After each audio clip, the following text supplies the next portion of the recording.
Hello guys, mga friends! Happy New Year! Ngayon ay January 1. Anong oras na ngayon? Alas 8. Yan. Alas 8:26 ng umaga. Almusal tayo guys, mga friends. Ito ang ating almusal ngayon. Ayan. Ito yung ginawang salad ng mga anak ko kagabi.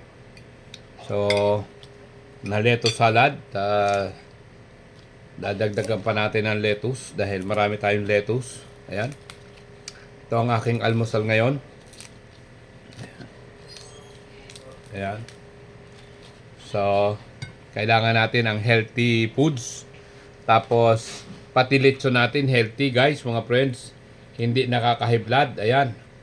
Hiniwa na natin. Ayan ang ulo ng lechon natin, oh. Okay. So, hiniwa na natin. Yan ang katawan ng lechon natin. Hindi nakaka-high blood. So, ito yung aking nilagyan ng palaman na lettuce din sa loob. Daig ang mga hamburger.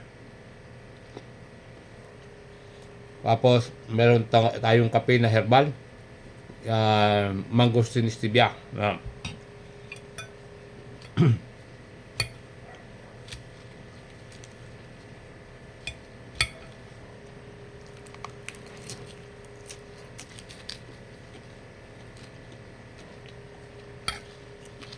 Walang kanin. Tinapay na lechon bread. Tapos lettuce, salad.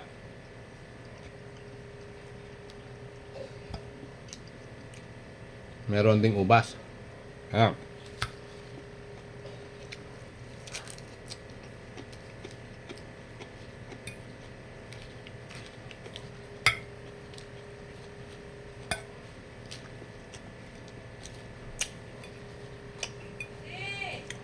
Salamat sa Panginoon sa biyaya ng bagong taon.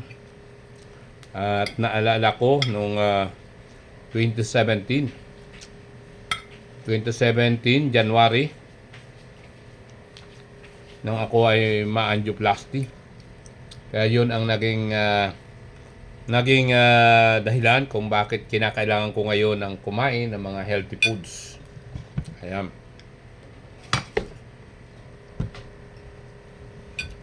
At yun din ang naging dahilan at naging daan upang ako ay mag-aral magtanim ng lettuce. Upang yung kainin ko na mamahalin, kinakain na mamahalin na lettuce salad na binibili sa mga sikat na restaurant. Isang plato na gusto ganito, malaki pa to. Puno naman yun, pero 580 ang order namin dati. So, kaya sabi ko, wow, ang mahal naman ng pagkain ito. At nung ako ay matuto na magtanim ng lettuce, ay naging unlimited na. Libre pa ang aking pagkain ng lettuce. Ang mamahalin ay naging libre guys, mga friends. At sa biyaya ng Panginoon, ito tayo ngayon. Patuloy na nakakakain ng libreng lettuce. Kaya patuloy din nating itinatanim ang lettuce at hindi lang pangkain, pang negosyo pa. Ayan, naibibinta na natin to sa online. At nakakapagtinda na rin tayo ng mga vlog ko na nagawa. Yun ay strategy ng marketing para malaman nila na meron dito sa Parañaque na greenhouse. So maliit pa lang naman ang greenhouse natin dito, pero nakakapagbinta na tayo, nakakapag-share na tayo sa iba. At mura lang ang lettuce natin, 300, 100. So mura na yun guys, mga friends. Pero kung matututo kayo magtanim, so mas makakamura kayo. Pero sa umpisa, mahal ang puhunan dahil sa greenhouse. So, hindi ka naman bumili ng konti na bakal, mga tubo. Hindi ka rin pwedeng bumili ng konti na UV plastic at konti na mga net para ilagay sa greenhouse. Kaya medyo mahal din. Pero ang maganda nung kapag naging seryoso ka guys, mga friends, ang magiging resulta noon ay ito. Nakakain ng libre at nakapapagbenta pa tayo, nagiging negosyo natin ang ating mga tanim na lettuce.